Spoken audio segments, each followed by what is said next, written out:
ایک بندہ مجھے کہنے لگا کہ بڑی پریشانیاں ہیں، تو میں نے کہا اللہ کی مخلوق کے لیے آسانیاں پیدا کرو۔ تو اس نے کہا میں تو کسی کو کوئی تکلیف نہیں دیتا۔ میں نے کہا کہ آپ کے گھر کے سامنے گلی میں آپ نے جو تھڑا بنایا ہے وہ کتنا آپ نے بنایا؟ کہتا 3 سیڑھی۔ میں نے کہا کہ یہ اللہ کی مخلوق کو تکلیف نہیں ہے؟ لوگوں کی بیچاروں کی کبھی گاڑیاں بھی گزرتی ہیں، جنازے بھی گزرتے ہیں، اور تم نے 3 سیڑھیاں اس گلی کے اندر رکھی ہوئی ہیں اور تم سمجھتے ہو کہ میں کسی کو تکلیف نہیں دے رہا، تم لمحہ لمحہ اللہ کی مخلوق کو تکلیف دیتے۔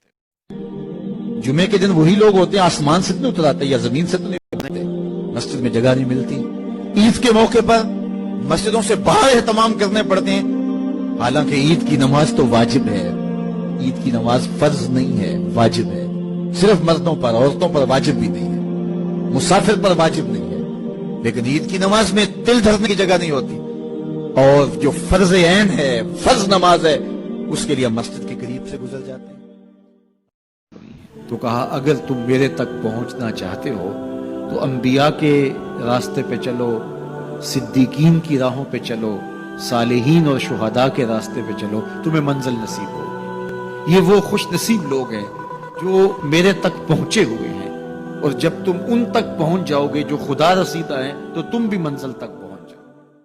روایت سنی حضرت ابو ہریرہ رضی اللہ تعالیٰ عنہ سے، جس نے ایک دن میں 100 مرتبہ سبحان اللہ و بحمدہ ہی پڑھا۔ کتنی مرتبہ؟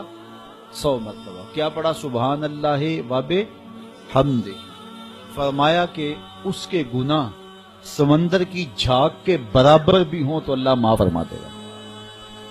تو یہ اپنے وظائف میں شامل کر لیجئے، سبحان اللہ و بحمدہ، اور حدیث بخاری ہے۔